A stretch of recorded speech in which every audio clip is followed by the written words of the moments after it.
Simulan po natin ang pagdiriwang sa ngalan ng Ama at ng Anak at ng Espiritu Santo. Amen. Ang pagpapala ng ating Panginoong Jesucristo, ang pag-ibig ng Diyos Ama at ng pakikipagkaisa ng Espiritu Santo naway sumainyong lahat. At sumayo rin.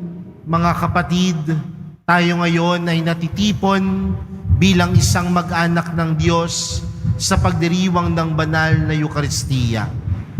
At upang tayo po ay maging karapat-dapat gumanap sa banal na pagdiriwang na ito, alalahanin po natin ang ating mga pagkukulang at nagawang pagkakasala at buong kababaang loob po tayong humiling ng awa at pagpapatawad mula sa Diyos.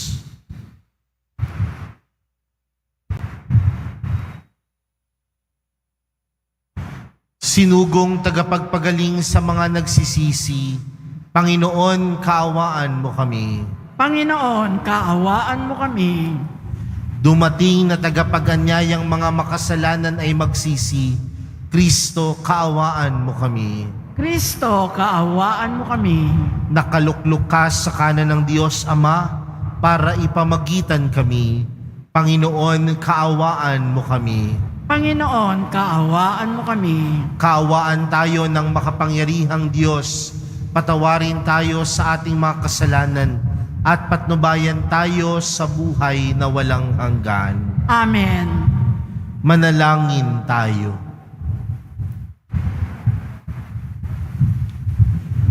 Ama naming makapangyarihan, itinakda mong ang lahat ng mga utos mo ay mauwi sa pag-ibig sa iyo at sa kapwa-tao.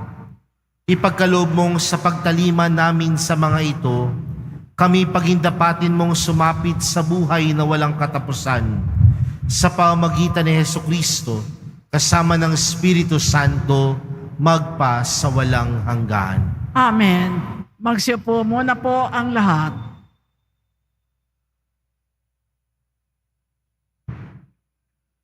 Pagbasa mula sa aklat ni Esdras. Noong mga araw na iyon, sinulatan ni Haring Dario ang mga kagawad ng lalawigang nasa kabila ng ilog. Sinabi niya, ipauubayan nila sa mga tagapamahalang Hudyo at sa kanilang matatanda ang pagpapaayos ng templo. Ang magugugol dito ay kukuning lahat sa buwis na malilikom sa lalawigan sa kabila ng ilog. Akong si Dario ang lumagda sa kautosang ito at lahat ng ito'y dapat matupad ng buong buo. Ipinagpatuloy ng mga Hudyo ang muling pagtatayo sa templo at sila'y nagtagumpay tulad ng sinabi ni na Propeta Aheo at Zacarias. Nayari nila ang templo ayon sa sinabi ng Diyos at sa utos ni na Haring Ciro, Dario at Artajerjes. At nayari noong 3 ng Adar, 6 na taon ng paghahari ni Haring Dario. Nang itinalaga ang templo, di magkamayaw sa tuwa ang mga Israelita, mga saserdote at mga Levitang nakabalik mula sa pagkabihag. Naghandog sila ng 100 toro at 200 tupang lalaki at 400 kordero.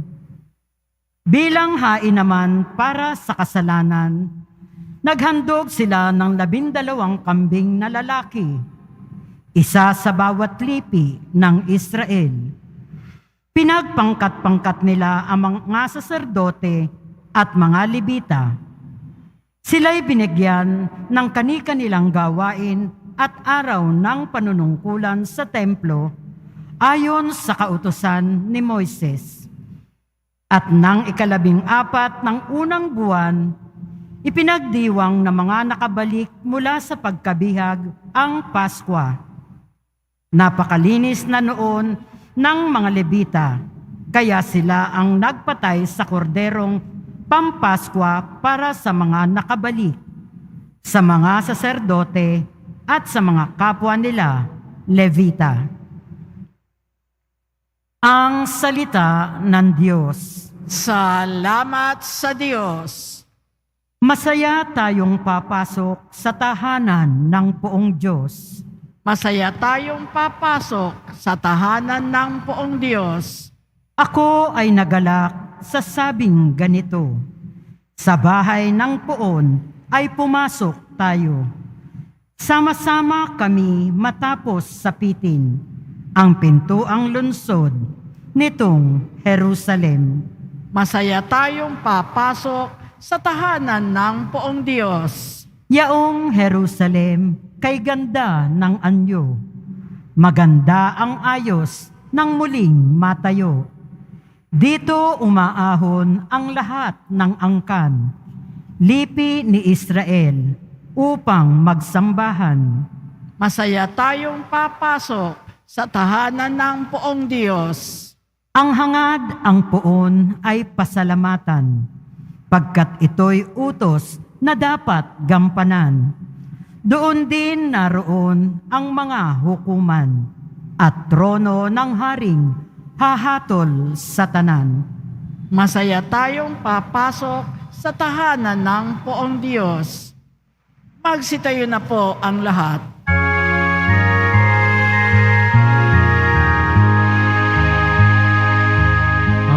Hallelujah, Hallelujah, Hallelujah, Hallelujah.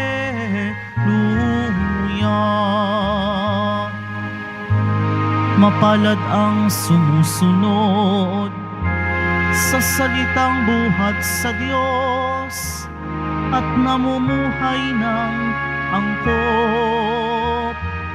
Hallelujah, Hallelujah, Hallelujah, Hallelujah.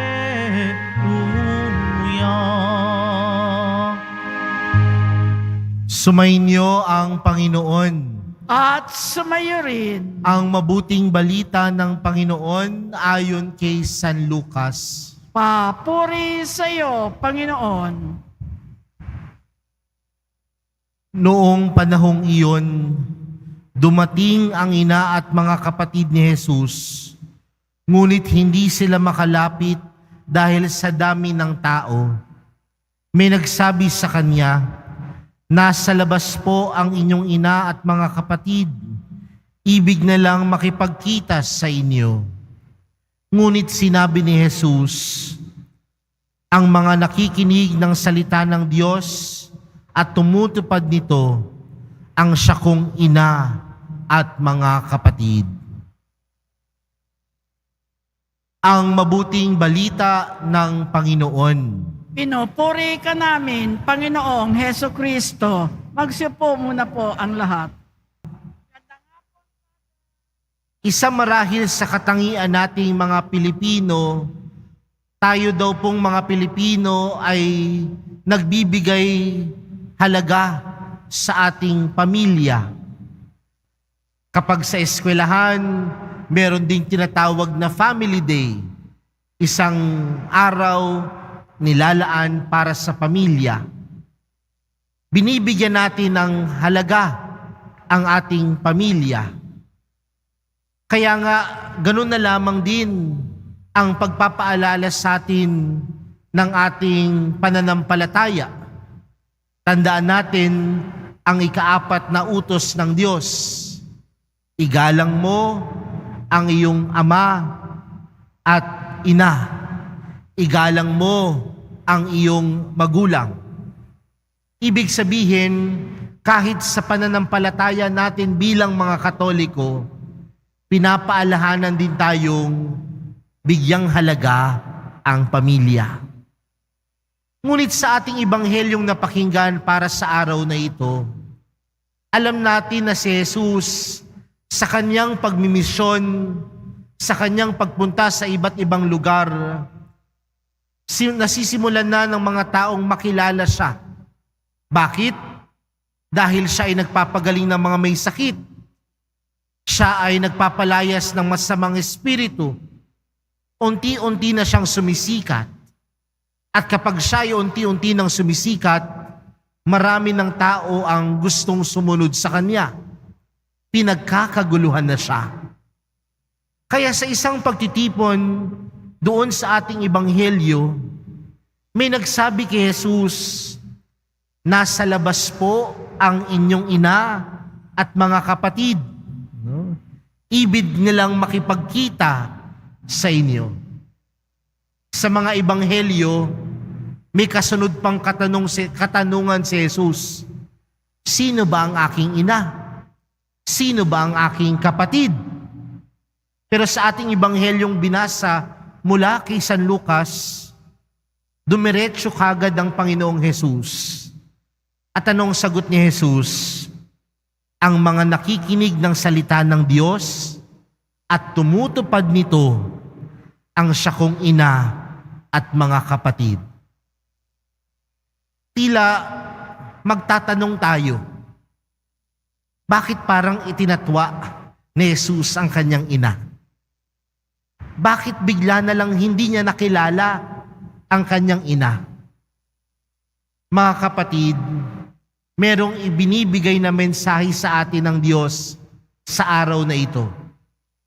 Hindi dahil hindi niya kinikilala si Maria bilang kanyang ina, hindi niya kinikilala yung kanyang mga apostoles bilang kanyang mga kapatid, bagkus ang mensahe sa atin ni Jesus, kung sino man ang tumutupad sa kanyang salita at sa salita ng Diyos, ay ituturing niyang kanyang ina at kapatid. Ibig sabihin, pinapalawak ni Jesus ang kanyang pamilya. Ang bawat isa sa atin, itinuturing niyang pamilya. Ngunit, ituturing lang lamang tayong pamilya ni Jesus kung marunong tayong tumupad sa kanyang salita. Mga kapatid, naniniwala naman ako na sa bawat pamilya natin, gusto natin makapasok si Jesus. Gusto natin sumaatin si Jesus sa ating mga tahanan. Pero magandang tingnan, tunay nga bang sumasa atin si Jesus kung sa loob ng tahanan natin walang kapayapaan? Tunay bang sumasa pamilya natin si Jesus kung sa pamilya natin walang pag-ibig? Tunay nga bang sumasa atin si Jesus kung sa pamilya natin hindi naman tayo namumuhay ng tama at tapat? Gustong-gusto natin, lagi natin sinasabi, Panginoon, sumaamin ka nawa sa aming pamilya. Pero tunay na sumasa atin si Jesus kung tunay nating isinasabuhay ang kanyang salita, ang kanyang turo sa ating buhay. Mga kapatid, kung binibigyan natin halaga ang pamilya natin, bigyan din natin ng tunay na halaga ang salita ng Diyos. At sa pagbibigay natin ng tunay na halaga sa salita ng Diyos, hindi lamang sapat na magbasa, hindi lamang sapat na makinig, hindi lamang sapat na mag-aral, bagkus ang mahalaga ay ang pagsasabuhay. Dahil sa ating pagsasabuhay sa salita ng Diyos, tunay nating masasabing kapatid natin si Jesus. Sa pagsasabuhay natin sa salita ng Diyos, tunay nating masasabing kapamilya tayo ni Jesus. Kapamilya tayo, kabilang tayo sa pamilya ng Diyos. Kaya mga kapatid, sa pagpapatuloy po ng ating banal na misa para sa araw na ito, Nawa, mabigyan natin ng halaga ang salita ng Diyos. Paano? Sa pagsasabuhay nito. Dahil sa pagsasabuhay nito, tunay tayong makikiisa bilang kapamilya ni Jesus. Amen.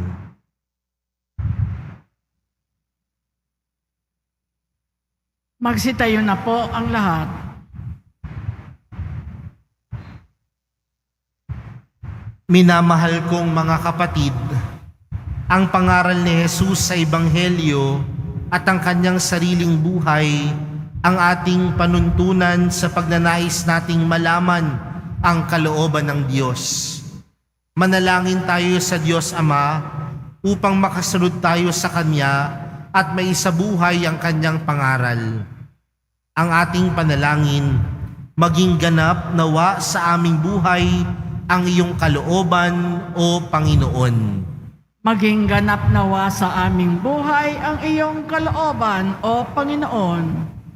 Ang simbahan, naway isabuhay ang espiritu ng Ebanghelyo at tuwinang hanapin ang kalooban ng Diyos. Manalangin tayo.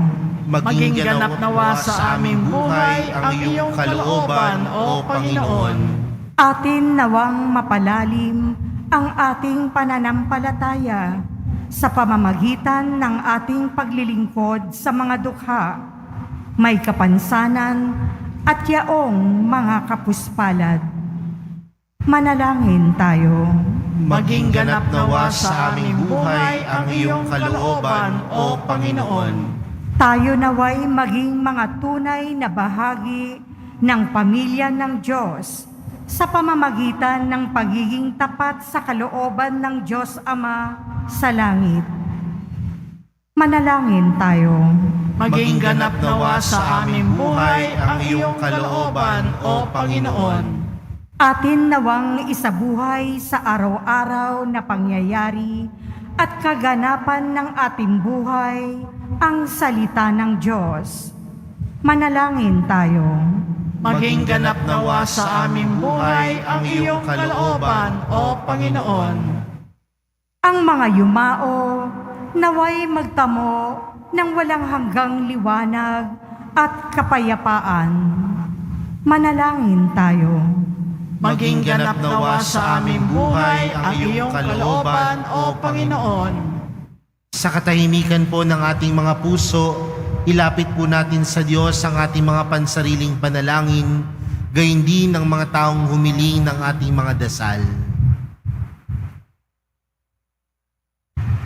Panginoon, gawin mo kaming karapat-dapat na maging bahagi ng iyong pamilya sa pamagitan ng aming pananampalatayang ipinahahayag sa mabubuting gawain.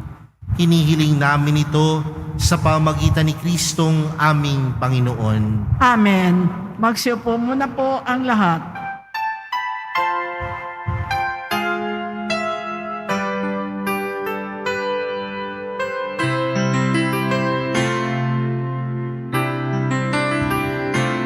Itong anak at tinapay ay handog sa'yo, Ama. Ito'y bunga ng aming gawang iyong pinagpala. Sumasamo ang iyong dalang, tanggapit iyong basbasan, nang sa amin maging tunay na katawat dugo ng iyong anak. Magsitayo na po ang lahat. Manalangin po kayo mga kapatid upang ang paghahain natin ay kalugdan ng Diyos amang makapangyarihan. Tanggapin nawa ng Panginoon itong paghahain sa iyong mga kamay sa kapurihan niya at karangalan sa ating kapakinabangan at sa buong sambayanan niyang banal.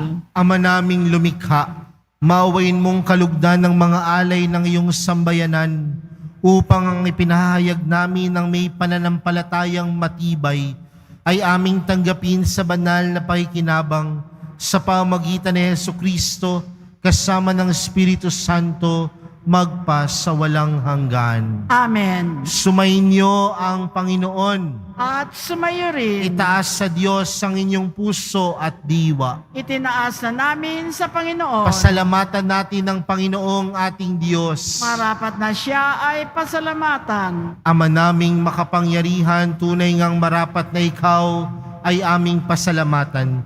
Pinagbibigyan mong ito'y aming maihayag, kahit na ito'y walang anumang maidaragdag, sa kadakilaang sa iyo ay likas. Sa pagpupuri nami ang nakikinabang, ay kami ring iyong pinakikiharapan sa pamagitan ng iyong anak na minamahal. Kaya kaisa ng mga anghel na nagsisiawit ng papuri sa iyo, nang walang humpay sa kalangitan, kami nagbubunyi sa iyong kadakilaan. Santo, Santo, Santo, Panginoong Diyos ng mga hukbo, napupuno ang langit at lupa ng kadakilaan mo. Husana sa kaitaasan, pinagpala ang naparirito sa ngalan ng Panginoon. Husana sa kaitaasan, magsiluhod po ang lahat. Ama naming banal, ikaw ang bukal ng tanang kabanalan. Kaya't sa pamagitan ng iyong Espiritu, gawin mong banal ang kaloob na ito upang para sa amin maging katawan at dugo ng aming Panginoong Hesukristo. Bago niya pinagtiis ang kusang loob na maging handog, hinawakan niya ang tinapay, pinasalamatan kaniya, pinaghati-hati niya iyon, iniabot sa kanyang mga alagad at sinabi, "Tanggapin ninyong lahat ito at kanin. Ito ang aking katawan na ihahandog para sa inyo."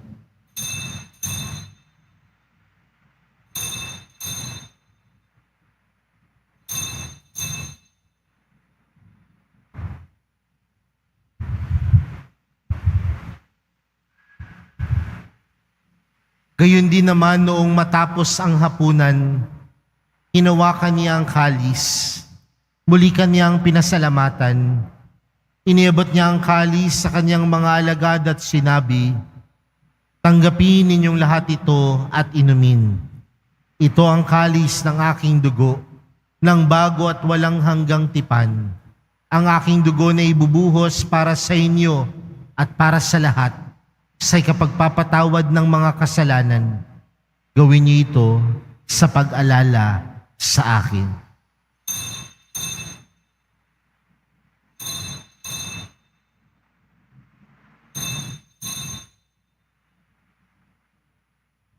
Magsitayo na po ang lahat. Ipagbunyi natin ang misteryo ng pananampalataya. Si Kristo'y namatay, si Kristo'y nabuhay, si Kristo'y babalik sa wakas ng panahon. Ama, ginagawa namin ngayon ang pag-alala sa pagkamatay at muling pagkabuhay ng iyong anak. Kaya't inaalay namin sa iyo ang tinapay na nagbibigay buhay at ang kalis na nagkakaloob ng kaligtasan. Kami nagpapasalamat dahil kami iyong minarapat na tumayo sa harap mo para maglingkod sa iyo. Isinasamo namin kaming magsasalo-salo sa katawan at dugo ni Kristo ay mabuklod sa pagkakaisa sa pamagitan ng Espiritu Santo. Ama, lingapin mo ang iyong simbahang laganap sa buong daigdig. Puspusin mo kami sa pag-ibig kaysa ni Francisco na aming Papa at ni Jose na aming Obispo at ng Tanang Kaparian.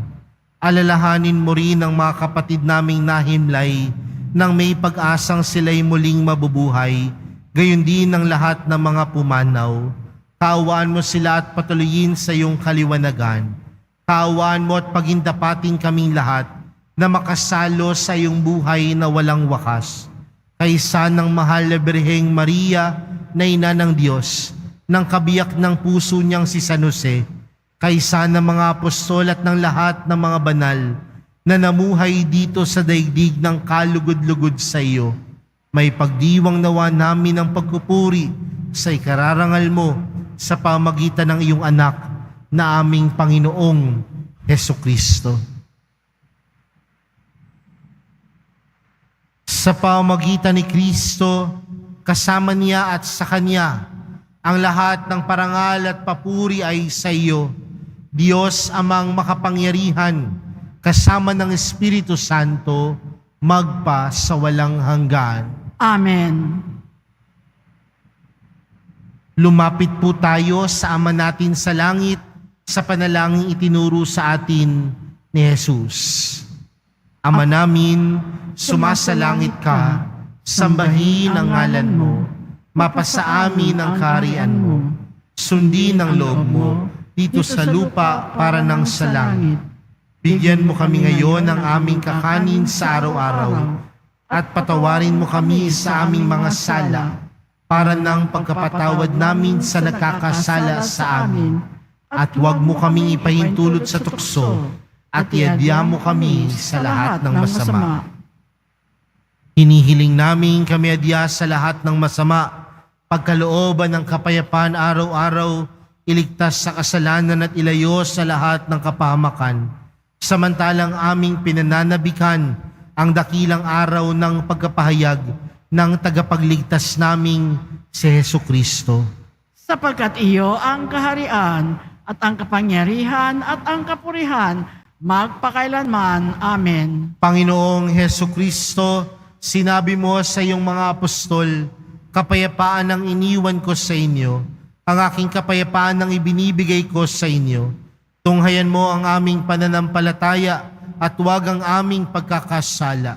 Pagkalooban mo kami ng kapayapaan at pagkakaisa ayon sa iyong kalooban, kasama ng Espiritu Santo, magpa sa walang hanggan. Amen. Ang kapayapaan ng Panginoon ay laging sumainyo. At sumayo rin. Magbigayan po kayo ng kapayapaan sa isa't isa.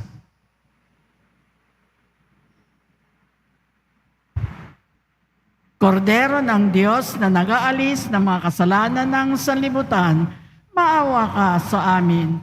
Kordero ng Diyos na nag-aalis ng mga kasalanan ng sanlibutan, maawa ka sa amin. Kordero ng Diyos na nag-aalis ng mga kasalanan ng sanlibutan, ipagkaloob mo sa amin ang kapayapaan, magsiluhod po ang lahat.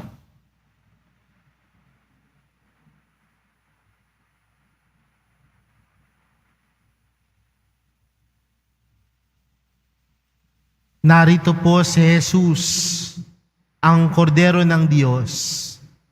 Siyang nag-aalis ng kasalanan ng sanlibutan, mapalad ang mga inaanyayahan sa kanyang piging. Panginoon, Hindi ako karapat-dapat na magpatuloy sa iyo, ngunit sa isang salita mo lamang ay gagaling na ako.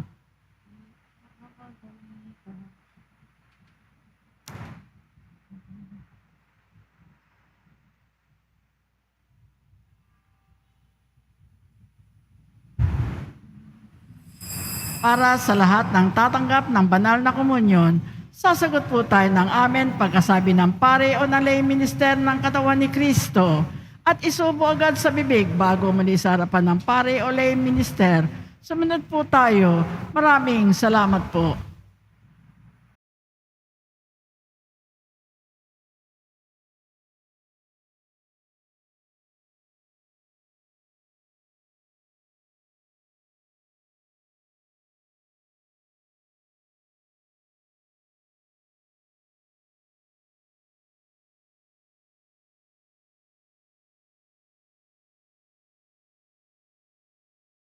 Magsitayo na po ang lahat. Manalangin tayo. Ama naming mapagmahal, kaming pinapagsalo mo sa banal na paikinabang, ay patuloy mong kaawaan at tulungan upang ang aming tinanggap ay siya nawang umiral sa pumuhay namin sa araw-araw, bunga ng iyong pagtubos na aming ipinagdiriwang sa pamagitan ni Jesucristo, kasama ng Espiritu Santo, magpa sa walang hanggan. Amen. Sumainyo ang Panginoon. At sumayo rin. Mahal na pong Jesus Nazareno, inihayag mo sa pamagitan ng krus ang walang maliw na pag-ibig ng Diyos sa sangkatauhan.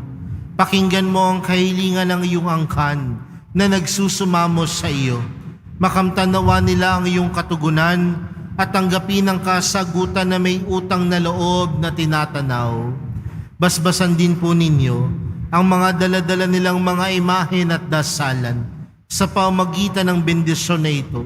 Naway maalala nila ang mga pangako nila noon sa binyag na ikaw ang kanilang iibigin at paglilingkuran bilang Panginoon magpa sa walang hanggan. Amen. At pagpalain po kayong lahat ng makapangyarihang Diyos, Ama, Anak, at ng Espiritu Santo. Amen. Humayo kayong taglayang kapayapaan ng Poong Jesus Nazareno.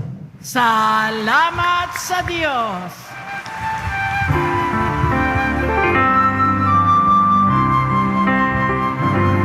Nuestro Padre Jesus Nazareno, sinasamba ka namin.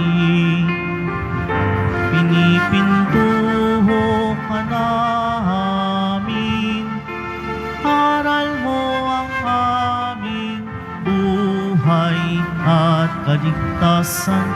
Nuestro Padre Jesus Nazareno, iligtas mo kami sa kasalanan.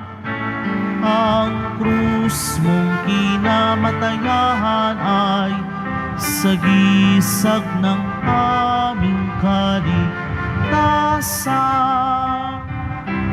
Nuestro Padre Jesus Nazareno, dinarangal ka namin.